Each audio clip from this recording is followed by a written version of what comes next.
Hello friends, welcome back to my channel Samara knowledge hub. तो आज मैं आप सभी के लिए लेके आई हूँ जीएसटी की यूनिट 1 के टॉपिक्स। जो भी बच्चे ड्यू सोल से रिलेटेड है या फिर कोई कॉम्पिटिटिव एग्ज़ाम्स की प्रिपरेशन कर रहे हैं तो उन सभी के लिए ये जीएसटी जैसे टॉपिक्स जो हैं वो काफ़ी इंपॉर्टेंट हैं। तो बिफोर वॉचिंग द वीडियो, अगर आपने हमारे चैनल को सब्सक्राइब नहीं किया तो आप चैनल को सब्सक्राइब कर लीजिएगा फॉर डेली अपडेशंस। एंड अगर आपको वीडियो पसंद आए तो लाइक कमेंट शेयर अपने फ्रेंड्स के साथ ज़रूर कीजिएगा। तो चलिए, हमारा फर्स्ट इसमें टॉपिक है जो यूनिट 1 है, उसमें जो यूनिट 1 का नेम है वो structure, registration and exemptions of GST है। तो इसमें हमारा फर्स्ट टॉपिक है constitutional framework of indirect tax before GST, कि जीएसटी से पहले इनडायरेक्ट टैक्स का क्या फ्रेमवर्क था कॉन्स्टिट्यूशन में। Before the introduction of the GST in India, the constitutional framework for indirect taxation was complex and divided between the union and state government. GST के introduction से पहले, यानी कि जीएसटी आने से पहले जो हमारा इनडायरेक्ट टैक्स था वो बहुत ही ज़्यादा कॉम्प्लिकेटेड था, ठीक है, और डिवाइडेड था हमारे 3 पार्ट्स में, ठीक है। एक तो यूनियन था, सेकेंड स्टेट गवर्नमेंट और थर्ड हम आगे देखेंगे, ठीक है। जो टैक्सेशन पावर्स थी वो डिस्ट्रीब्यूटेड थी किसके बेस के ऊपर, प्रोविजंस के बेस के ऊपर। कौन जो भी प्रोविजन कहाँ, कॉन्स्टिट्यूशन ऑफ इंडिया का जो प्रोविजंस है उनके ऊपर डिस्ट्रीब्यूटेड थी, जो कि आता था हमारा आर्टिकल 246 के अंडर, ठीक है। तो जो हमारे पार्ट्स इसमें डिवाइडेड थे वो थे, हमारा फर्स्ट था यूनियन लिस्ट जिसे हम लिस्ट 1 के नाम से भी जानते हैं। सेकंड है हमारा स्टेट लिस्ट जिसे लिस्ट 2 कहा जाता है। And third one is concurrent list, list 3, ठीक है। तो आइए हम इसे डिटेल में डिस्कस करते हैं कि यूनियन लिस्ट क्या है और स्टेट लिस्ट और कॉन्करेंट लिस्ट। तो पहले है हमारा यूनियन लिस्ट, जो कि किसको पे किया जाता था, सेंट्रल गवर्नमेंट को। तो अब इसके अंदर सेंट्रल गवर्नमेंट्स को हम कौन कौन से जो टैक्सेस थी वो हम देते थे, आइए जानते हैं। फर्स्ट हमारी सेंट्रल एक्साइज ड्यूटी, एंट्री 84। तो ये आपकी किस पे लगती थी, जो भी मैन्युफैक्चर गुड्स थे, आप इंडिया में मैन्युफैक्चर्स करते थे जो भी प्रोडक्ट्स के, उन सभी के ऊपर हमारी सेंट्रल एक्साइज ड्यूटी लगती थी, ठीक है। और ये किसके अंडर आता था, हमारा सेंट्रल एक्साइज एक्ट 1944 के अंडर। आप चाहे तो ये एंट्री नंबर्स जो हैं वो आप अपने सिलेबस से हटा सकते हैं, ठीक है। ये ज़्यादा लर्न करना आपको इम्पोर्टेंट है। बेसिकली आपको ये पता होना चाहिए कि सेंट्रल यूनियन लिस्ट के अंदर क्या क्या से आते थे टैक्सेस, ठीक है। सेकंड हमारा कस्टम ड्यूटी है, जो कि आता है एंट्री 83 के अंदर। ये कस्टम ड्यूटीज़ किस पे लगती थी, कोई भी इंपोर्ट और एक्सपोर्ट्स जो गुड्स का होता था उस पे लगता था, और ये हमारा आता था कस्टम एक्ट 1962 के अंडर। थर्ड है हमारा सर्विस टैक्स, जो इंट्रोड्यूस्ड हुआ था 1994 के अंदर, फाइनेंस एक्ट 1994 में, जो कि लगाया जाता था सर्विस के ऊपर। जैसे कि आप कोई भी आप सर्विसेज लेते थे, टेलीकॉम हो गए, बैंकिंग या इंश्योरेंस सर्विसेज, तो उन पे ये टैक्सेस पे किए जाते थे, जो उनके पास जाते थे सेंट्रल गवर्नमेंट्स के पास। नेक्स्ट है हमारा सेंट्रल सेल्स टैक्स, जो कि कब लगाया जाता था, जब हम इंटर स्टेट सेल्स करते थे, यानी कि एक स्टेट से दूसरे स्टेट पे जब हम गुड्स को सेल आउट करते थे तो ये टैक्स हमें पे करना पड़ता था। और ये किसके अंडर आता था, हमारा सेंट्रल सेल टैक्स एक्ट 1956 के अंडर। नेक्स्ट इसमें है एडिशनल ड्यूटीज़ ऑफ एक्साइज, जो कि एंट्री नंबर 92B के अंदर आता है। ये हमारा सेंट्रल गुड्स के ऊपर लगती थी, जो कि टेक्सटाइल्स हो गए, शुगर हो गए एंड टोबैको हो गए, उन सभी चीज़ों पे। नेक्स्ट आ गया हमारा सेस एंड सब चार्जेस, ठीक है। तो ये किस पे लगते थे, ये लगते थे आपके एंट्री 97 के अंदर आता है, और ये लगता था कोई स्पेसिफिक गुड्स और सर्विसेज के ऊपर, राइट, जो कि किसी टारगेट के पर्पस के लिए, तो जैसे कि एजुकेशन सेस हो गया, एजुकेशन को सपोर्ट करने के लिए लगाया जाता था, ठीक है। कृषि कल्याण सेस हो गया, स्वच्छ भारत मिशन, तो इनके ऊपर भी सेस लगते हैं। जो स्वच्छ भारत प्रोग्राम्स हो गए तो इनके ऊपर कंपनीज को कुछ सेस देना पड़ता था, अराउंड 2 या 4% के अराउंड होता है सेस, ठीक है। नेक्स्ट आता है हमारा स्टेट लिस्ट, ठीक है। स्टेट लिस्ट किसको दिया जाता था, ये जो टैक्सेस थे ये हमारे स्टेट गवर्नमेंट्स को दिए जाते थे। इसमें आता था हमारा पहला वैट, वैल्यू एडेड टैक्स, जो कि सेल्स ऑफ गुड्स पे देते थे अगर आप विद इन द स्टेट कर रहे हो, ठीक है, अपने स्टेट के अंदर। स्टेट स्पेसिफिक होता था वैक्ट एक्ट के अंदर। नेक्स्ट हमारा एंटरटेनमेंट टैक्स है जो कि एंटी 62 में आता है। अगर कोई सिनेमा या अम्यूज़मेंट पार्क या अदर एंटरटेनमेंट सर्विसेज हो गया आप वो ले रहे हो तो उस पर जो आप टैक्स पे करते थे वो एंटरटेनमेंट टैक्स किसके ऊपर जाता था? स्टेट गवर्नमेंट के पास। नेक्स्ट हमारा लग्जरी टैक्स जो कि लग्जरी सर्विसेज पे लगते हैं, जैसे होटल्स हो गए और रिजॉर्ट वगैरह हो गए, उन चीज़ों पे आपको जो टैक्स पे करना पड़ता था वो हमारे स्टेट गवर्नमेंट्स को जाता था लग्जरी टैक्स जैसा। नेक्स्ट है एंट्री टैक्स कि कोई भी गुड्स को एंटर करने के लिए लोकल एरिया में कंजप्शंस के लिए, सेल्स के लिए, तो जो टैक्सेस पे करना पड़ता था वो था एंट्री टैक्स जो कि किसको जाता था? हमारे स्टेट गवर्नमेंट्स को। नेक्स्ट फिफ्थ हमारा है परचेज टैक्स जो कोई स्पेसिफिक परचेजेस हम करते थे लाइक एग्रीकल्चर प्रोड्यूस के लिए, उन चीज़ों पे जो लगते थे टैक्सेस वो भी हमारे स्टेट गवर्नमेंट्स को जाते थे जो कि एंट्री नंबर 54 के अंदर आता है। सिक्स पॉइंट है इसमें taxes on betting, gambling and lotteries जो कि एंट्री नंबर 62 के अंदर आता है। अगर आप कोई गैम्बलिंग की एक्टिविटीज़ है या हॉर्स रेसिंग या कोई भी लॉटरी स्टेज है तो ये इन चीज़ों पे भी टैक्सेस लगते थे जो कि जाता था हमारे स्टेट गवर्नमेंट्स को। ठीक है, तो ये थे हमारे स्टेट गवर्नमेंट के बारे में। अब है हमारा कॉन्करेंट लिस्ट, थर्ड लिस्ट है जो कि कॉन्करेंट लिस्ट जो था इसमें both the company, both the governments जो है इसमें आते थे, यानी कि आपके स्टेट गवर्नमेंट्स भी आते थे इसके अंदर, सेंट्रल गवर्नमेंट्स भी आते थे, यानी कि जो कंपनीज या कोई भी गुड्स या सर्विसेज प्रोवाइड करना है उन्हें दोनों को देना पड़ेगा टैक्सेस। ठीक है, तो इसके अंडर आता था पहला हमारा लेबर लॉज जो कि अगर कोई भी अफेक्टेड केसेस हो गए टैक्सेशंस के, उससे रिलेटेड जो लेबर लॉज होते थे वो किसको टैक्सेस जाते थे? हमारे कॉन्करेंट लिस्ट में, यानी कि सेंट्रल गवर्नमेंट्स को भी जाते थे और स्टेट गवर्नमेंट्स को भी जाते थे। सेकेंड है इसमें लीगल मेट्रोलॉजी एंड स्टैंडर्ड्स। अगर कोई लीगल कंप्लाइंसेस वगैरह हैं कोर्ट्स में तो उन चीज़ों से जो एक्साइज ड्यूटी अफेक्ट हुई है, यानी एक्साइज ड्यूटी में कोई भी अफेक्टेड हुई या सेल्स टैक्स के लॉज में कोई इफेक्ट हुआ है तो वो लीगल मेट्रोलॉजी जो है वो कैसे टैक्सेस किसके पास जाएंगे? बोथ द गवर्नमेंट, यानी स्टेट गवर्नमेंट के पास भी और सेंट्रल गवर्नमेंट्स के पास भी। तो ये था हमारा कॉन्करेंट लिस्ट, हमने तीनों लिस्ट डिस्कस कर लिया है। अब हमारा नेक्स्ट टॉपिक है इसी के अंदर challenges in the pre GST indirect tax structure, यानी कि इनडायरेक्ट जीएसटी के आने से पहले इनडायरेक्ट टैक्स के साथ क्या चैलेंजेस थे, क्या वो चैलेंजेस फेस कर रहे थे, उनके बारे में जानते हैं। तो मैंने आपके लिए नोट्स के पर्पज़ से काफ़ी शॉर्ट्स में लिखे हैं, मैं आपको साथ में इलेबोरेट कर रही हूँ, आप इसे अपनी लैंग्वेज में अच्छे से आप और इलेबोरेट कर सकते हो अगर आपको टॉपिक्स की अंडरस्टैंडिंग है तो देखते हैं। इसका फर्स्ट पॉइंट है multiplicity of taxes,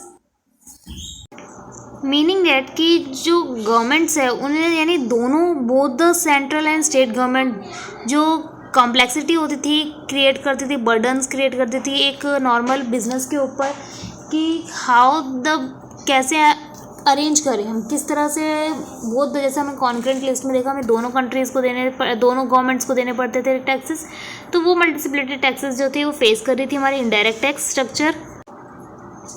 next point आता है इसका कास्केडिंग इफेक्ट ऑन टैक्सेस, यानी कि आपको टैक्स के ऊपर टैक्सेस देने जैसे जो प्रॉब्लम थी वो भी इनडायरेक्ट टैक्स के अंदर थी। कई बार ऐसा होता था कि सेल्स एंड परचेजेस में आपको टैक्स के ऊपर भी टैक्सेस देने पड़ते थे, क्योंकि आपने अगर एक बार स्टेट गवर्नमेंट को टैक्सेस दे तो आपको सेंट्रल गवर्नमेंट्स को भी वो पे करना पड़ेगा, तो जैसे टैक्स ऑन टैक्स जैसे जो प्रॉब्लम थी वो थी। थर्ड हमारा inter state trade barriers, meaning that जैसे CST and entry tax burden create करते हैं ट्रेड करने में across the state and check post जैसे जो डिलेज करते हैं ट्रांसपोर्टेशंस में। तो ये सब चीज़ें क्या हैं? ये ट्रेड बैरियर्स ही तो हैं कि डिले इन ट्रांसपोर्टेशन किसके पावर? टैक्स की वजह से।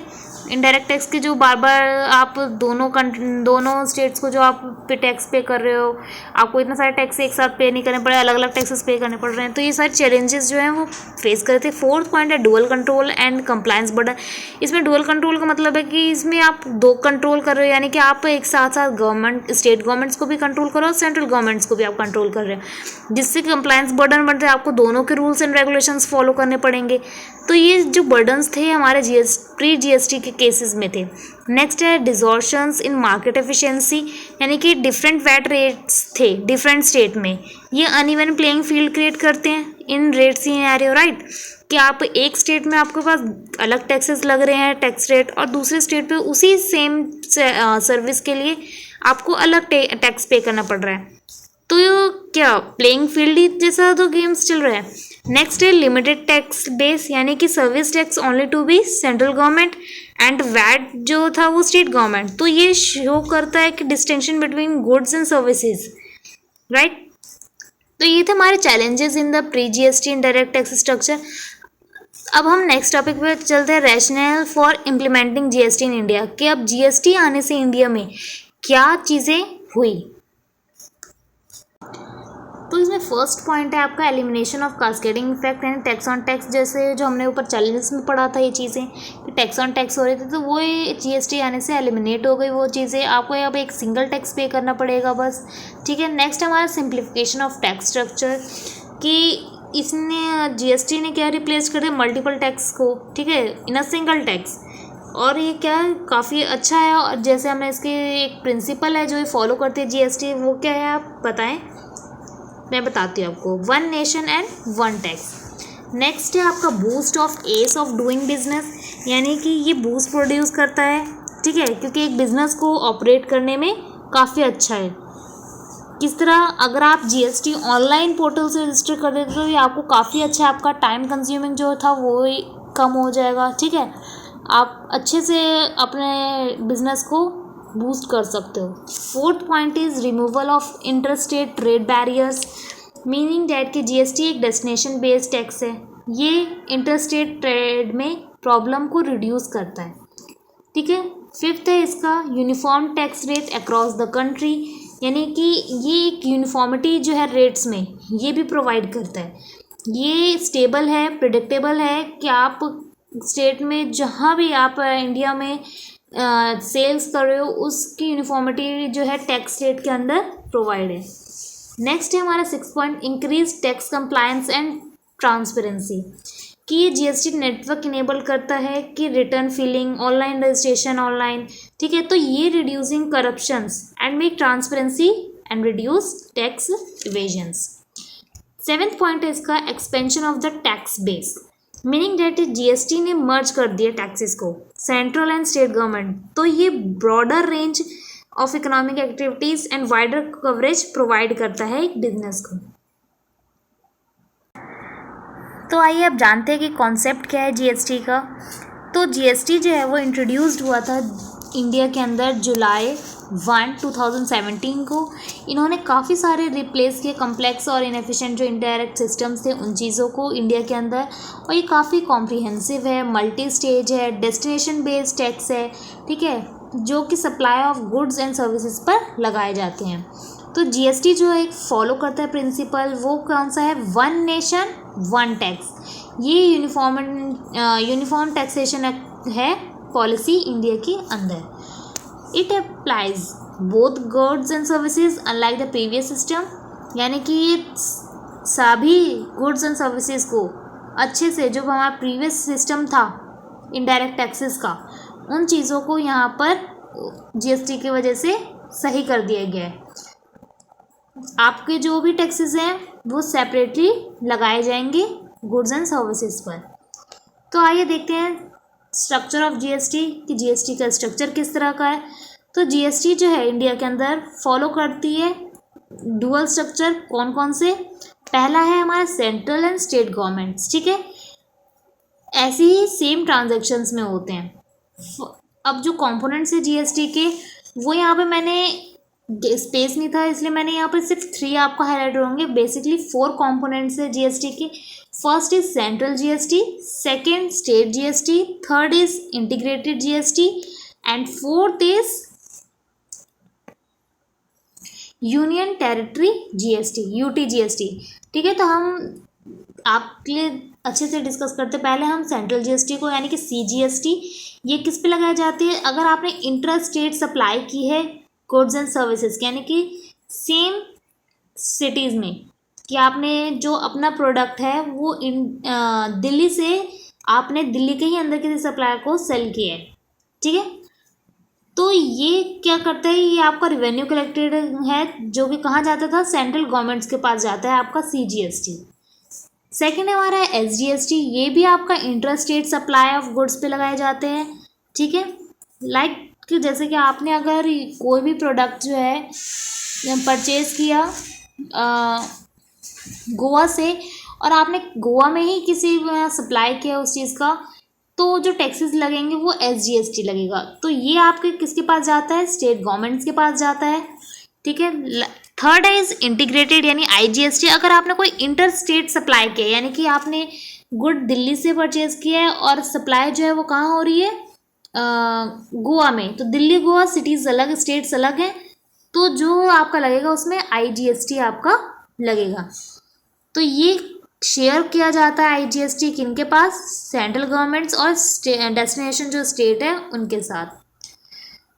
तो ये हमने तीनों GST के फॉर्म्स अभी डिस्कस किया। हमारा अभी फोर्थ फॉर्म रह रहा है इसमें GST में डिस्कस करने का, ठीक है। Fourth one is union territories, यानी कि जो भी हमारी यूनियन टेरिटरीज हैं उन पे जो टैक्सेस लगते हैं वो UT-GST के अंडर आते हैं, ठीक है।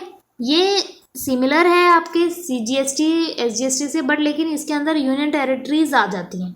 लाइक जैसे आपकी चंडीगढ़ हो गई, अगर आप चंडीगढ़ से कोई भी सामान परचेज कर रहे हैं, बाय कर रहे हैं, तो उस पर आपका UGST लगेगा, यानी यूनियन टेरिटरी GST। लक्षद्वीप हो गए, अंडमान एंड निकोबार आइलैंड्स हो गए, इन चीज़ों पे जो आपके लगेंगे UT-GST लगेंगे, ठीक है। एंड सपोज करते जैसे कि एक एग्जाम्पल मैं आपके लिए लेती हूँ। सपोज़ आप दिल्ली में हो, ठीक है, और आपने एक शर्ट खरीदी दिल्ली की एक शॉप से, तो ये आपकी क्या हुई, इंट्रास्टेट, ठीक है, इंट्रास्टेट सप्लाई। तो आपको क्या पे करना पड़ेगा, CGST प्लस SGST। सपोज़ कीजिए उस शर्ट्स की जो प्राइस है वो 1000 है, तो उस पर आपकी 90 रुपीज़ की CGST लगेगी, ठीक है, एंड प्लस 90 रुपीज़ की आपकी क्या लगेगी, SGST। तो आपको टोटल कितना पे करना पड़ेगा, 180 टोटल आपको टैक्स पे करना पड़ेगा। तो ये आपका जो एग्जाम्पल था ये था अगर आपने इंटर स्टेट यानी कि सेम स्टेट, यानी कि जैसे मैंने आपको बताया एग्जाम्पल कि आपने दिल्ली में ही हो और आपने दिल्ली की किसी शॉप से वो परचेज़ किया है, तो आपको CGST एंड SGST देना पड़ेगा। अब इन केस अगर ये आपने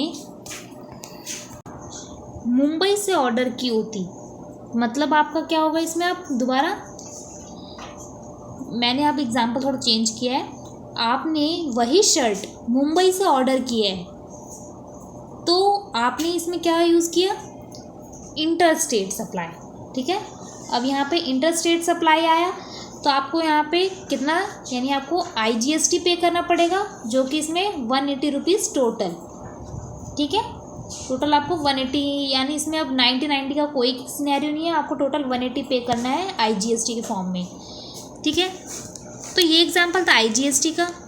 एंड अगर आपने वही अंडमान या चंडीगढ़ या फिर लक्षद्वीप यानी UT-GST की तरफ से ख़रीदा है, ठीक है, तो यहाँ पे आपका लगेगा टैक्स जो लगेगा वो CGST लगेगा, साथ में UT-GST लगेगा टैक्सेस में, क्योंकि वहाँ पे स्टेट तो होती नहीं है, तो वहाँ पे आपको CGST एंड UT-GST लगेगा आपको टैक्सेस में, ठीक है।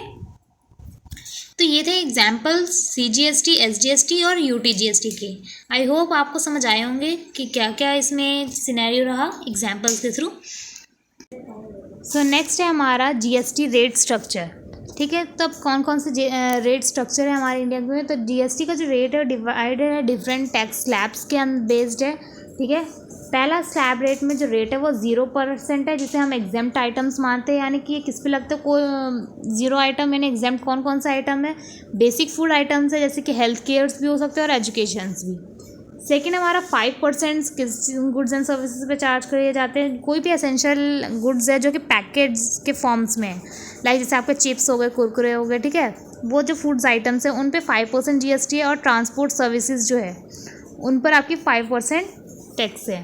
सेकंड जो है वो 12% के, यानी कि प्रोसेस्ड फूड्स जो आइटम्स होते हैं, मोबाइल फ़ोन्स हो गए, आपके टेक्सटाइल्स हो गए, इन पे आपके 12% GST है। फोर्थ इसमें जो आइटम है वो 18% का, यानी कंज्यूमर गुड्स हो गए, जैसे इलेक्ट्रॉनिक्स हो गए, आपके रेस्टोरेंट्स में जो हो गए, तो उन पे 18% टैक्सेस लगते हैं।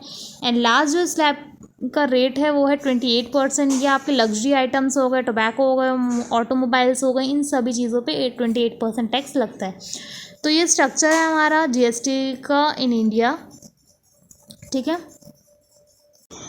तो हमारा नेक्स्ट टॉपिक है इसमें GST काउंसिल का। तो GST काउंसिल जो है वो एक कॉन्स्टिट्यूशनल बॉडी है जो रिस्पॉन्सिबल है कि जीएसटी लॉज में कोई भी डिसीजन होते हैं तो वो आपके जीएसटी काउंसिल के बेस पे होते हैं। कोई भी टैक्स रेट एग्जाम्पशंस है, एडमिनिस्ट्रेशन पॉलिसीज़ हैं इंडिया के अंदर, तो वो किसके थ्रू है? जीएसटी काउंसिल के। तो इसे हमें कॉन्स्टिट्यूशनल बॉडीज़ कहा गया है। ये इस्टेब्लिश हुई थी अंडर आर्टिकल 279A में in a constitution of India through the 101 constitutional amendment हुई थी जो 2016 में।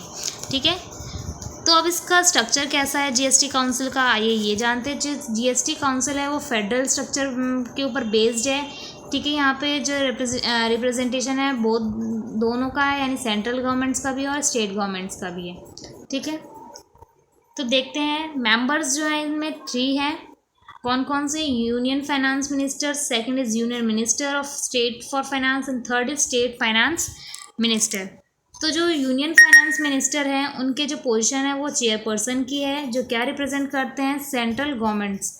एंड सेकंड है union minister of state for finance, तो वो मेंबर है, उनकी जो पोजीशन है यानी ठीक है वो क्या रिप्रेजेंट करते हैं? सेंट्रल गवर्नमेंट्स को ही रिप्रेजेंट करते हैं। And third is state finance minister, वो मेंबर्स हैं हमारे जीएसटी काउंसिल के। ठीक है, और वो क्या रिप्रेजेंट करते हैं? स्टेट एंड यूटी को, यानी कि यूनियन टेरिटरीज को रिप्रेजेंट करते हैं स्टेट फाइनेंस मिनिस्टर। ठीक है, जो काउंसिल मेंबर्स होते हैं वो 28 स्टेट्स और यूनियन टेरिटरीज से ही चूज़ किए जाते हैं, सिलेक्ट किए जाते हैं। नेक्स्ट टॉपिक हमारा वोटिंग सिस्टम का, कि जीएसटी में क्या, जीएसटी काउंसिल में क्या वोटिंग सिस्टम है। तो जीएसटी काउंसिल में जो है वेटेड वोटिंग सिस्टम का बैलेंस मेंटेन किया जाता है, कि हमें दोनों तरफ से यानी सेंट्रल और स्टेट गवर्नमेंट्स के का बैलेंस बना के उनका वेट, एवरेज वेट वोटिंग का लेके उसके थ्रू। ठीक है, तो सेंट्रल गवर्नमेंट जो है उनका वेटेज है 1/3 टोटल वोट्स में से, एंड जो स्टेट गवर्नमेंट्स है उनका कंबाइंड वोट एवरेज है 2/3 of the total votes decision. ठीक है, एटलीस्ट जो स्टेट गवर्नमेंट्स है उसमें 75% मेजॉरिटी चाहिए होती है। ठीक है, तो ये हमारा वोटिंग सिस्टम है जीएसटी काउंसिल का इन इंडिया। अब फंक्शन एंड रिस्पॉन्सिबिलिटीज़ की, फंक्शंस क्या क्या हैं एंड रिस्पॉन्सिबिलिटीज़ क्या है जीएसटी काउंसिल की। फर्स्ट है रिकमेंड जीएसटी टैक्स रेट्स की, टैक्स जो रेट्स स्लैब्स जो बनाई हैं ये थ्रू द किसके अकॉर्डिंग बनाई है? जीएसटी काउंसिल ने अपने जो रिकमेंड्स उन्होंने बेसिस जो आइडियाज़ लिए उनके बेस्ड पे टैक्सेस रेट्स बनाया। तो ये उनका फंक्शंस है, उनकी रिस्पॉन्सिबिलिटी है कि टैक्स रेट्स को रिकमेंड करें। सेकंड है एग्जाम्पशंस एंड थ्रेशोल्ड लिमिट्स, कि कोई भी एग्जाम्पशंस किस लिमिट तक प्रोवाइड की जानी चाहिए, और थ्रेशोल्ड लिमिट से कितने जो इन्वेस्टर्स हैं हमारे, जो भी पर्सन्स हैं, वो किस लिमिट्स तक जो है उन्हें टैक्स कैटेगरीज के अंदर आना है या नहीं आना है, वो जो लिमिट्स है, थ्रेशोल्ड लिमिट्स और एग्जम्पशंस है, वो जीएसटी काउंसिल के ऊपर बेस्ड है। नेक्स्ट है इनपुट टैक्स क्रेडिट मैकेनिज़्म, जो हमारा इनपुट आईटीसी है मैकेनिज़्म, वो भी डिसाइड्स कौन करते हैं?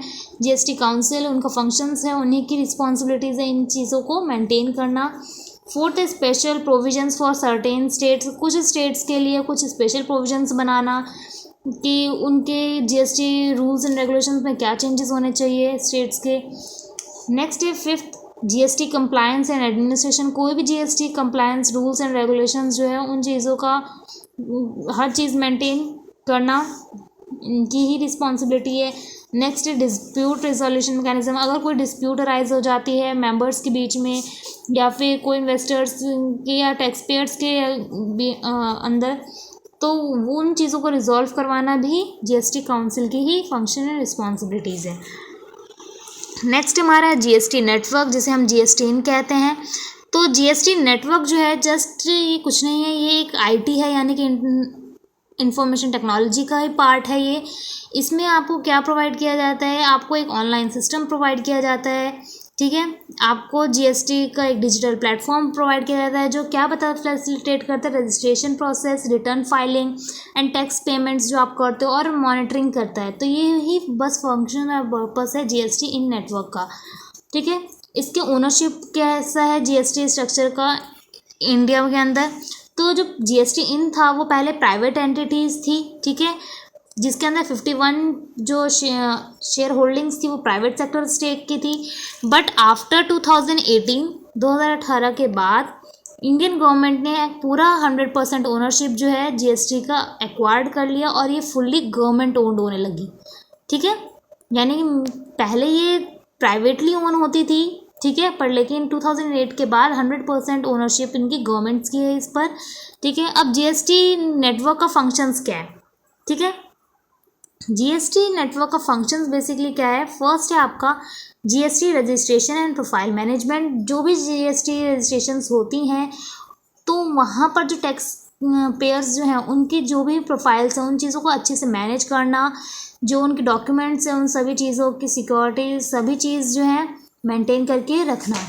सेकंड है इसका फंक्शन है GST return filing and compliance को, जो भी रिटर्न फाइलिंग जैसे कॉन्सेप्ट्स हैं, रिटर्न फाइलिंग जो टैक्स पेयर्स करते हैं उन चीज़ों की फिलिंग करना और रिकॉर्ड मेंटेन करना, कंप्लायंसेस को फॉलो करना। Third is tax payment and refund processing. कोई भी टैक्स पेमेंट है जो टैक्स पेयर्स करते हैं उन चीज़ों का रिकॉर्ड और उन चीज़ों के अच्छे से ट्रांजैक्शंस को सेटल करना। And next is refund processing, कि रिफंड्स को जो प्रोसेस किया जाता है, कोई भी रिफंड्स हैं उन चीज़ों को अच्छे से प्रोसेस करना, सेटल करना, ये भी कि जीएसटी नेटवर्क का ही फंक्शंस है। Fourth point is E way bill and E invoicing system. जो भी ई वे बिल यानी इलेक्ट्रॉनिक्स बिल्स जो पास्ड होते हैं उन सभी चीज़ों को अच्छे से मेंटेन करना। एंड जो इलेक्ट्रॉनिक इनवॉइसेस होते हैं, बिल्स होते हैं, उन सब चीज़ों को अच्छे से वेरिफिकेशन एंड वेरिफिकेशंस करने के बाद अच्छे से चेक ओवर करना, मैच करना ओरिजिनल फॉर्म से। Fifth is data security analytics, कि जो भी हमारे टैक्स पेयर्स हैं उन सभी की जो पर्सनल डिटेल्स है उन सभी चीज़ों को, उनके जो ओरिजिनल डॉक्यूमेंट्स हैं उन सभी चीज़ों को सिक्योरिटी मेंटेन करके रखना और एनालिटिक्स करना, उन सभी चीज़ों को एनालाइज करना अच्छे फॉर्म्स में। तो ये फंक्शन थे हमारे जीएसटी नेटवर्क्स के।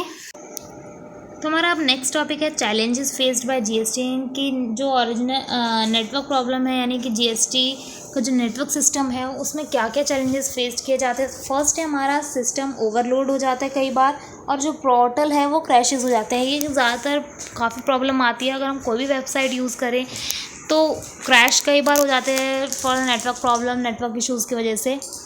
तो कई बार जो सिस्टम है वो ओवरलोड भी हो जाता है, कई बार एक ही टाइम पर काफ़ी जो यूज़र्स होते हैं वो प्रोसेस करते होते हैं, तो इससे ओवरलोड जैसे प्रॉब्लम्स भी आती है। Second is slow processing speed.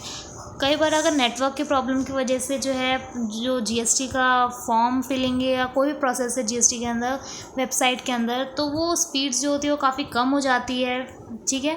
Next है फ्रीक्वेंट टेक्निकल ग्लिचेस। कई ज़्यादा टेक्निकल ग्लिचेस अराइज होना अगर आप कोई भी डॉक्यूमेंट्स अपलोड कर रहे हो, या फिर ये सारे जो क्या चीज़ें काफ़ी चैलेंजेस फेस करा जाता है अगर आप जीएसटी नेटवर्क का यूज़ कर रहे हो तो। Fourth one is complex GST return filing process. जो जीएसटी की रिटर्न फाइलिंग प्रोसेस है वो काफ़ी कॉम्प्लेक्स है जीएसटी नेटवर्क के ऑनलाइन पोर्टल पर।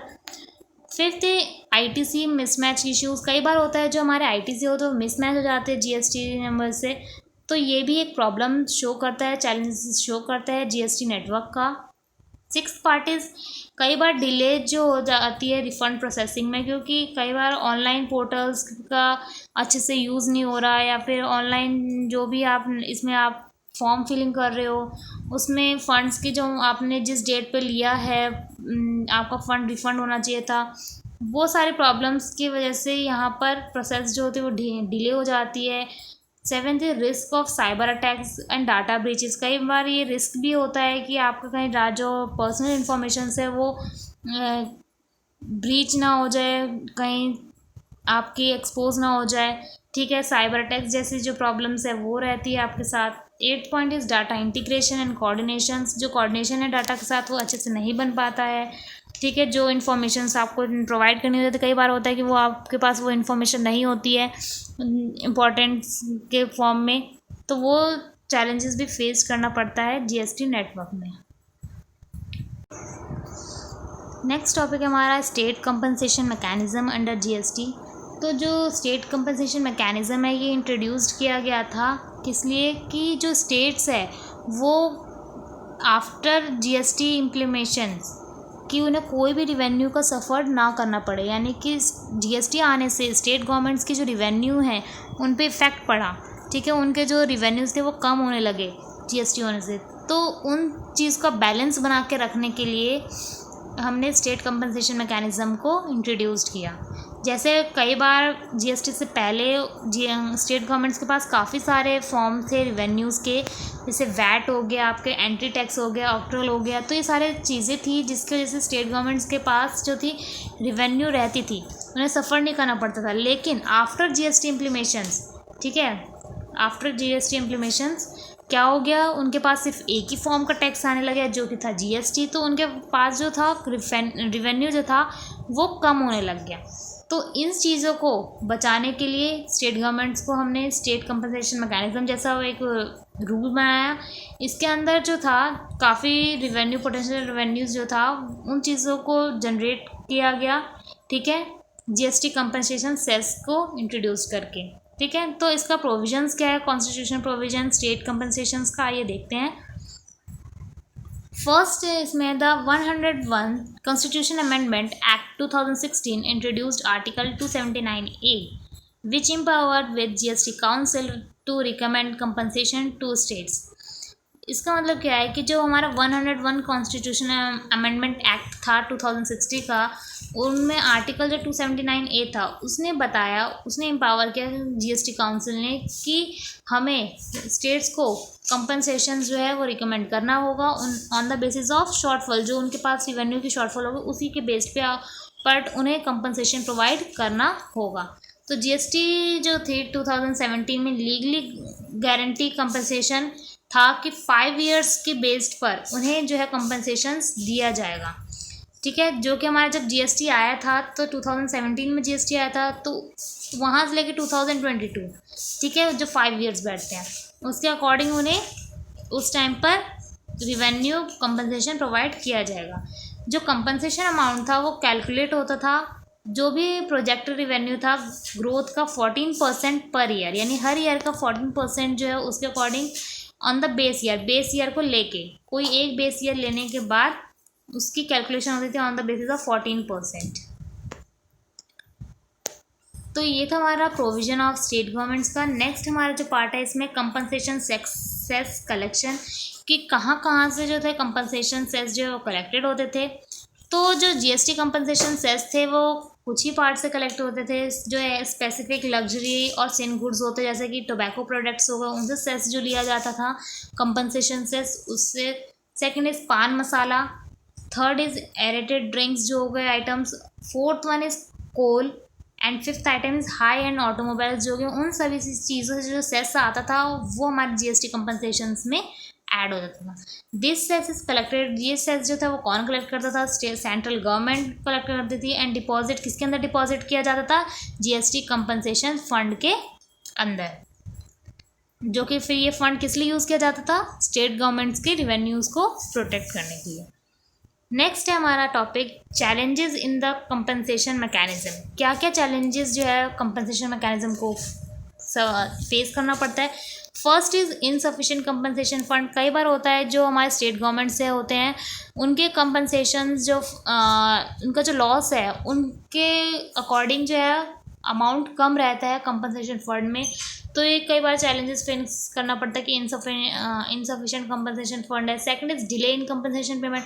कई बार होता है कि हर चीज़ को एनालाइज करने में, यानी बेस ईयर को देख के 14% कैलकुलेट करने में, या फिर कई बार स्टेट के कॉन्फ्लिक्ट्स की वजह से डिले हो जाता है कंपनसेशन पेमेंट्स में। Third is expiry of compensation period. कई बार होता है जैसे कि जून 2022 में हुआ था, ठीक है, एक्सपायरी हो गया था कंपनसेशन पीरियड। तो इन चीज़ों की वजह से कंपनसेशन मैकेनिज्म को काफ़ी ज़्यादा प्रॉब्लम फेस करना पड़ता है। तो आप मुझे रिपोर्ट्स में कमेंट्स में बताइए कि जून 2022 में क्या केस हुआ था जिससे एक्सपायरी कंपनसेशन पीरियड जैसा जो है चैलेंजेस वाला टॉपिक इसके अंदर आया है, ठीक है। तो ये आप सभी के लिए होमवर्क है, ओके। आप इसके बारे में सर्च करके मुझे बताइएगा कमेंट्स बॉक्स में, ठीक है। तो अब आगे नेक्स्ट टॉपिक में हम मूव ऑन करते हैं। नेक्स्ट इज़ जीएसटी रजिस्ट्रेशन, कि जीएसटी रजिस्ट्रेशन है क्या, ठीक है। तो जीएसटी रजिस्ट्रेशन जो है वो एक प्रोसेस है जिसमें जो बिजनेस होता है वो रजिस्टर होता है अंदर जीएसटी सिस्टम के अंदर, ठीक है। इस रजिस्ट्रेशन में आपको यूनिक 15 डिजिट जो है नंबर्स प्रोवाइड किए जाते हैं, ठीक है। ये आइडेंटिफिकेशन नंबर जिसे हम जीएसटी इन बोलते हैं, जो कि एक टैक्स पेयर को असाइन करता है, ठीक है। तो ये हमारा जीएसटी रजिस्ट्रेशन था। मैं आपको दोबारा से बताती हूँ, जीएसटी रजिस्ट्रेशन एक प्रोसेस है जिसमें एक बिजनेस जो है वह रजिस्टर्ड होता है जीएसटी सिस्टम के अंदर। आपको वहाँ पे एक यूनिक आइडेंटिफिकेशन नंबर मिलता है 15 डिजिट का, जो कि एक असाइन करता है टैक्स पेयर को। ठीक है। नेक्स्ट टॉपिक है हमारा जीएसटी रजिस्ट्रेशन इज़ मैंडेटरी। अब किस किस के लिए जो है जीएसटी रजिस्ट्रेशन जो है वो मैंडेटरी है। फर्स्ट है बिजनेस क्रॉसिंग टर्नओवर थ्रेशोल्ड। तो कुछ थ्रेशोल्ड लिमिट है टर्नओवर्स की जो बिजनेस की, उसको उनको मैंडेटरी है कि रजिस्ट्रेशन करना जीएसटी के अंदर।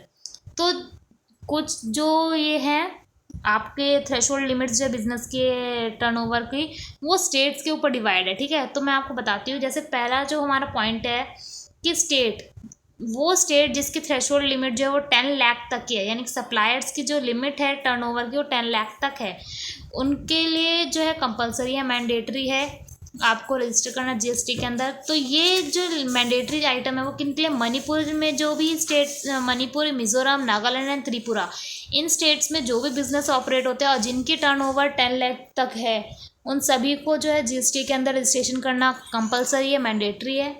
सेकंड हो गया वो स्टेट जिसकी थ्रेशोल्ड लिमिट जो है 20 लाख तक है।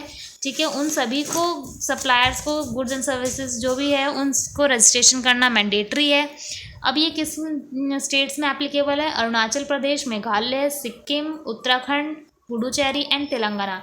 यानी कि इन स्टेट्स में अगर जिनका भी बिजनेस है उनकी जो अगर टर्नओवर लिमिट है वो 20 लाख तक है, उनको 10 लाख से कोई भी वो नहीं करना है। अगर उनकी लिमिट जो है वो 20 लाख तक है टर्नओवर, तो उनको बिजनेस को अपने जीएसटी के अंदर जो है वो करना है, मैंडेटरी है, यानी कि रजिस्ट्रेशन करना मैंडेटरी है।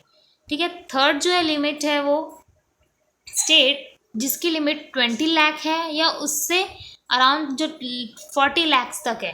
ठीक है। उन सभी को, और जो इंटर स्टेट सप्लायर्स हैं उन सभी को जो है जीएसटी के अंदर रजिस्ट्रेशन करना मैंडेटरी है। तो ये था आपके टर्नओवर के बेस्ड पर। ठीक है। स्टेट्स, ठीक है, कि बिजनेस का टर्नओवर जिन इतने अमाउंट के बिल पर बेस्ड है तो उन्हें रजिस्ट्रेशन करना मैंडेटरी है। सेकेंड इसमें पॉइंट है स्पेसिफिक बिजनेस, यानी कुछ जो बिजनेस आए कैटेगरीज है उनको मैंडेटरी है रजिस्ट्रेशन करना जीएसटी के अंदर। अब वो कौन कौन सी कैटेगरीज है बिजनेस की, पहला है इंटर स्टेट सप्लायर। जो भी इंटर स्टेट सप्लायर्स हैं उन सभी को जीएसटी के अंदर अपना रजिस्ट्रेशन करना मैंडेटरी है। सेकंड इज कोई भी ई कॉमर्स ऑपरेट्स है जैसे कि अमेजोन हो गया, फ्लिपकार्ट्स हो गए, उन सभी को इसके अंदर एंट्री यानी रजिस्ट्रेशन करना मैंडेटरी है। थर्ड हो गए कोई भी कैजुअल टैक्सेबल पर्सन है, हम इसके आगे यूनिट्स में डिस्कस करेंगे in detail casual tax payable person होते क्या हैं। आपके अंडरस्टैंडिंग के लिए मैं अभी बता देती हूँ, जो कैजुअल टैक्स पेबल पर्सनस होते हैं वो ओकेजनली अपना जो बिज़नेस है वो ऑपरेट करते हैं, यानी कि किसी एक ओकेजन्स पे ही अपना बिज़नेस जो है चलाते हैं, तो वो हमारे कैजुअल टैक्सेबल पर्सनस होते हैं। तो इन्हें भी जो है स्पेसिफिक बिजनेस कैटेगरीज के अंदर आए हैं ये, और इन्हें भी मैंडेटरी है जीएसटी का रजिस्ट्रेशन करना। नेक्स्ट हो गए कोई भी एजेंट है, सप्लायर्स है, ठीक है, एजेंट सप्लायर का जो एजेंट है उनको मैंडेटरी है अपना रजिस्ट्रेशन करवाना जीएसटी में। नेक्स्ट है आपका business paying tax under reverse charge mechanism. जो भी रिवर्स चार्ज मैकेनिज्म के अंदर आते हैं उन सभी को स्पेसिफिक बिजनेस कैटेगरी के और जीएसटी का रजिस्ट्रेशन करना मैंडेटरी है। तो ये कैटेगरीज थी कि किन किन बिजनेसेस को मैंडेटरी है रजिस्ट्रेशन करवाना। नेक्स्ट इसमें जो हमारा पॉइंट आता है कि हमारे पास कितने टाइप के जीएसटी रजिस्ट्रेशन है, ठीक है, कितने तरह के जीएसटी के जो है रजिस्ट्रेशन होते हैं। पहला इसमें है रेगुलर रजिस्ट्रेशन, यानी कि जिन बिज़नेस की टर्नओवर लिमिट एक्सीड करती है उनके थ्रेशोल्ड लिमिट से, उन सभी को जो है जीएसटी का रेगुलर रजिस्ट्रेशन करवाना पड़ेगा, यानी कि उन्हें मंथली या क्वार्टरली जो है रिटर्न फाइल करनी होगी। तो ये फर्स्ट टाइप थी हमारी जीएसटी की। Second is composition scheme registration. अगर कोई भी पर्सन जीएसटी के कंपोजिशन स्कीम के अंडर आता है, यानी कि कंपोजिशन स्कीम किस पे लगती है, जो जिनके भी जो स्मॉल बिजनेस होती है जिनका टर्नओवर जो है 1.5 करोड़, यानी कि इनके टर्नओवर क्या आता है। वैसे तो स्पेशल कैटेगरी में सिर्फ 75 लाख है टर्नओवर स्टेट्स की, ठीक है, पर लेकिन कंपोजिशन स्कीम के अंदर, पर इन स्मॉल बिजनेस अगर किसी का 1.5 करोड़ तक भी अगर आपका टर्नओवर है बिजनेस का, तो उनको भी जो है जीएसटी का रजिस्ट्रेशन कंपोजिशन स्कीम के अंडर करवाना होगा। ये आप मत समझिएगा अगर आप कंपोजिशन स्कीम्स के अंदर आते हैं तो आपका नहीं होगा, आपका रजिस्ट्रेशन होगा but on the composition scheme के अंदर होगा रजिस्ट्रेशन, ठीक है। इसमें आपको एक फिक्स्ड रेट पे पे करना होता है, जीएसटी फाइल करना होता है क्वार्टरली रिटर्न्स के बेस पे, ठीक है, बट इसमें क्लेम नहीं होता आईटीसी का। नेक्स्ट हमारा कैजुअल टैक्सेबल पर्सन रजिस्ट्रेशन, जो थर्ड कैटेगरीज है वो जीएसटी रजिस्ट्रेशन की, वो है कोई भी कैजुअल टैक्सेबल पर्सन है तो उनको कैजुअल टैक्सेबल के ही अंदर रजिस्ट्रेशन करवाना है, यानी कि जो ऑपरेटिंग मैंने आपको जैसे बताया था कि ऑपरेटिंग अगर वो ओकेजनली कर रहे हैं, जैसे कि ओकेजनली कौन कौन से, जैसे कोई एग्जीबिशंस है, ट्रेड फेयर्स हैं, तो ये ओकेजनली लगाए जाते हैं, तो उनके ऊपर अगर आप वो हो मतलब रजिस्ट्रेशन के अंदर करवा रहे हो तो आपको कैजुअल टैक्सेबल पेबल रजिस्ट्रेशन के ही अंदर करवाना होगा। तो बट लेकिन जो कैजुअल टैक्सेबल पर्सनस होते हैं इन्हें एडवांस में जो है टैक्स को डिपॉजिट करना मैंडेटरी है, ठीक है। Fourth is non resident taxable person registration, जो भी एनआरआई है उन सभी को रजिस्ट्रेशन करना ज़रूरी है but on the category of non resident taxable persons, ठीक है। जो भी फॉरेन बिजनेस सप्लाइंग है, ठीक है, इंडिया में करते हैं उनको, तो इन्हें भी टैक्स डिपॉजिट करना एडवांस में ज़रूरी है, यानी मैंडेटरी है कि आपको जो टैक्स अमाउंट हो एडवांस में पहले आपको डिपॉजिट करवाना होगा। तो आइए अब हम जानते हैं कि जीएसटी के रजिस्ट्रेशन प्रोसेस क्या है, कि जीएसटी का क्या रजिस्ट्रेशन प्रोसेस है। तो पहले है आपका कि आपको जीएसटी का पोर्टल यानी कि www.gst.gov.in पर जाना है, वहाँ पे आपको सेलेक्ट करना है न्यू रजिस्ट्रेशन का ऑप्शन। सेकेंड स्टेप है कि फिल द बेसिक डिटेल्स, जो भी आपकी बेसिक डिटेल्स है, यानी पैन नंबर यानी permanent account number, pan ID, mobile number and email ID, and जो वहाँ पे आपका बिजनेस जो है ऑपरेट हो रहा है वो जो बेसिक डिटेल्स है आपको उसके अंदर फिलअप करनी होगी। और ये ध्यान रखिएगा कोई आपको मोबाइल नंबर और ईमेल आईडी वही देनी है, प्रोवाइड करनी है रजिस्ट्रेशन में जो कि आपका एक्टिव हो, right. Third is verification way OTP, जब आप ये सारी डिटेल्स फिल कर देंगे तो आपको एक रिसीव होगी ओटीपी, ठीक है, मोबाइल नंबर पर एंड ईमेल आईडी पे फॉर वेरिफिकेशन पर्पस। तो आपको वो ओटीपी जो है सबमिट करनी है और प्रोसीड करनी है। फोर्थ स्टेप है कि आपको जो भी बिजनेस डॉक्यूमेंट है वो अपलोड करनी है। कौन कौन से बिजनेस डॉक्यूमेंट, जैसे कि पैन कार्ड हो गया, आपके प्रूफ ऑफ बिजनेस एड्रेस, ठीक है, बैंक अकाउंट डिटेल्स और डिजिटल सिग्नेचर। डिजिटल सिग्नेचर सिर्फ उन्हीं के लिए मैंडेटरी है जो कि कंपनीज ऑपरेट कर रहे हैं, राइट। फिफ्थ स्टेप है रिसीव जीएसटी इन, ठीक है, कि आपको जीएसटी इन जो है वो नंबर आपको प्रोवाइड किया जाएगा, यानी आफ्टर इंटेंशनली स्टेप 5 में आपको फिर जीएसटी नेम यानी कि यूनिक आइडेंटिफिकेशन नंबर जो है वो प्रोवाइड किया जाएगा, ठीक है। तो ये स्टेप्स आपके कंप्लीट होते हैं रजिस्ट्रेशन प्रोसेस के। अब हमारा नेक्स्ट टॉपिक है पेनल्टी फॉर नॉन रजिस्ट्रेशन, कि क्या क्या पेनल्टीज़ है अगर आपने रजिस्ट्रेशन नहीं करवाया तो पहला अगर आपका अनइंटेंशनली है, अगर आपका इंटेंशन नहीं था डिले करने का तो आपको 10% ऑफ टैक्स जो है जो भी ड्यू है उसका देना पड़ेगा। मिनिमम जो है आपको 10,000 रुपीज़ देने पड़ेंगे पेनल्टी फी। अब अगर आपकी इंटेंशन थी टैक्स एवेजन्स की तो आपको 100% टैक्स जो भी ड्यू है वो पे करना पड़ेगा। नेक्स्ट है हमारा एग्जेम्पशंस फ्रॉम जीएसटी, कि क्या चीज़ें एग्जेम्पशंस थी जीएसटी में से। मेन डेट क्या क्या चीज़ें जो हैं वो एग्जाम्प्ट है जीएसटी में से। तो जीएसटी रिजीम में से जो कुछ गुड्स एंड सर्विसेज है वो जीएसटी में से हटाई गई है, एग्जाम्प्ट की गई है, किस लिए कि इकोनॉमिक एक्टिविटी को प्रमोट किया जाए और साथ में सप्लाई को भी कंसिडर किया जाए without any significant impact on revenue पे कोई भी इम्पैक्ट होने से। तो कुछ क्या क्या एग्जाम्पशंस है गुड्स पे। पहले हमारा है एग्रीकल्चर प्रोडक्ट्स, जो भी हमारे एग्रीकल्चर प्रोडक्ट्स है जैसे फ्रेश वेजिटेबल्स हो गए, फ्रूट्स हो गए, अदर एग्रीकल्चर प्रोडक्ट्स हो गए, तो वो एग्जम्प्टेड है हमारे जीएसटी से। और साथ में जो अनप्रोड्यूस्ड फूड है यानी कि केल्स हो गए, ग्रेन्स हो गए, ठीक है, जो कि एक काफ़ी इंपॉर्टेंट है किसी की लिवलीहुड के लिए, पॉपुलेशन के लिए, तो उन चीज़ों पे से भी जो है जीएसटी हटी है, ठीक है, यानी एग्जम्प्ट है वो items.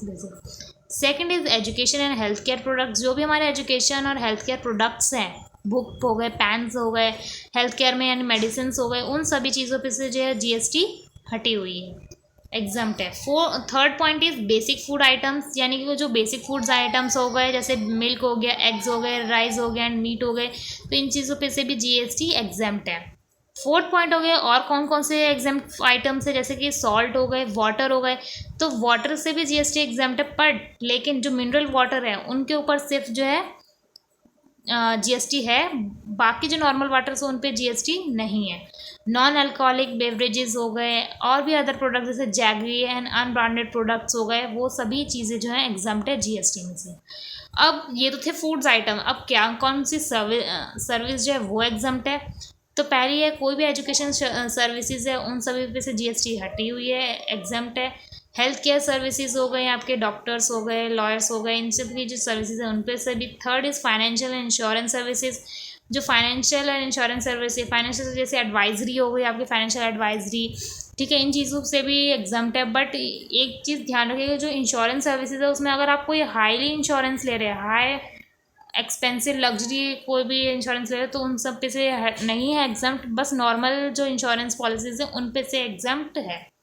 Fourth religious and charitable services, जो भी मॉस्क जो चर्च वगैरह से जो भी डोनेशंस हैं उन सभी से जीएसटी जो है वो हटी हुई है। Fifth is transport services, transport services में जो भी आप पब्लिक सर्विसेज पे, जो आप पब्लिक ट्रांसपोर्ट्स पे जो हैं उन सभी चीज़ों पे से जो है जीएसटी एग्जाम्प्ट है।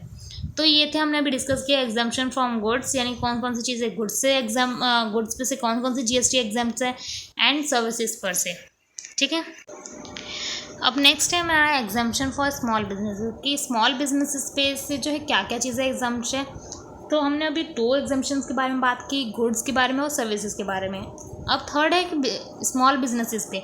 तो स्मॉल बिजनेसेस में सिर्फ उन्हीं के लिए एग्जाम्पशन है जो किसके अंदर आते हैं, किस कैटेगरी के, कंपोजिशन स्कीम्स के अंडर आते हैं, जो टैक्स पेयर्स उन्हीं का एग्जाम्पशंस है। क्या चीज़ का, जिनका भी टर्नओवर 1.5 करोड़, यानी कि स्पेशल कैटेगरी है 75 लाख की स्टेट्स की। कुछ स्टेट्स ने ऑप्ट कर रखा है कंपोजिशन स्कीम्स को, तो वहाँ पे उन्हें कुछ ही फिक्स्ड परसेंटेज है जो अपना टर्नओवर का वो पे करना होता है जीएसटी के अंदर, और इंडिविजुअल सप्लायर्स को। नेक्स्ट हमारा exemption for export of goods and services के एग्जाम्पशंस है कुछ जो एक्सपोर्ट्स पे लगी हैं, एक्सपोर्ट आइटम्स यानी गुड्स और सर्विसेज हो चाहे उन चीज़ों पे से एग्जाम्प्ट है। कि 0 रेटिंग है, यानी कि जो भी जीएसटी है वो एक्सपोर्ट पर नहीं आइटम्स पे लगाई देंगे, कुछ ही कैटेगरीज है, ठीक है, उन पर जो है आपको आप क्लेम कर सकते हो आईटीसी का एक्सपोर्ट रिलेटेड जो भी आपका एक्सपेंस है, तो ठीक है। तो ये था आपका 0 रेटिंग फॉर एक्सपोर्ट का। नेक्स्ट है कि exemption for industries and goods, की कुछ इंडस्ट्रीज़ के लिए और कुछ कौन कौन से गुड आइटम्स हैं उन पे से एग्जाम्पशंस है। यानी कि फर्स्ट है नॉन टैक्सेबल सेक्टर, उन नॉन टैक्सेबल सेक्टर्स कौन से, जैसे कि म्यूनसिपैलिटीज़ हो गए, लोकल अथॉरिटीज़ हो गए, अदर पब्लिक सेक्टर्स हो गए, तो ये सभी जो है इस जीएसटी में से एग्जाम्प्ट है। सेकंड आपका स्पेसिफिक प्रोडक्ट, और कौन कौन से स्पेसिफिक प्रोडक्ट्स है जिनके पे से जीएसटी एग्जाम्प्ट है। जो भी सीड्स हो गए, लिव एनिमल्स हो गए, ठीक है, फर्टिलाइजर्स हो गए, तो ये सभी चीज़ें जो है जीएसटी में से एग्जाम्प्ट है, ठीक है, क्योंकि ये क्या कर रही है, सपोर्ट कर रही है एग्रीकल्चर प्रोडक्ट्स को।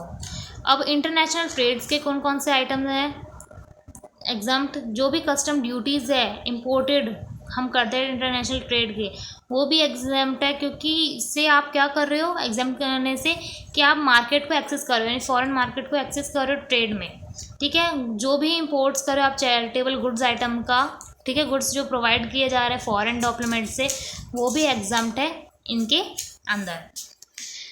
तो ये था हमारा यूनिट नंबर 1 के सभी कंटेंट्स एंड टॉपिक्स। काफ़ी इजी नोट्स में मैंने आपको प्रोवाइड किए हैं।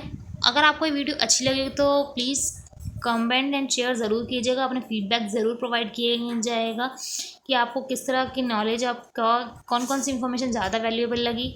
और मैंने आपके लिए बहुत मेहनत करके नोट्स बनाए हैं। अगर आपको वीडियो अच्छी लगी होगी तो थैंक्स, एंड प्लीज़ आप ज़रूर इन्हें शेयर एंड कमेंट ज़रूर कीजिएगा। And thanks again for the watching the video. और ऐसे ही मैं आपके लिए यूनिट 2 के पार्ट्स जीएसटी के लेके आऊँगी। तो तब तक के लिए आप बने रहिए और हमारे चैनल को सब्सक्राइब कीजिएगा फॉर मोर अपडेशंस।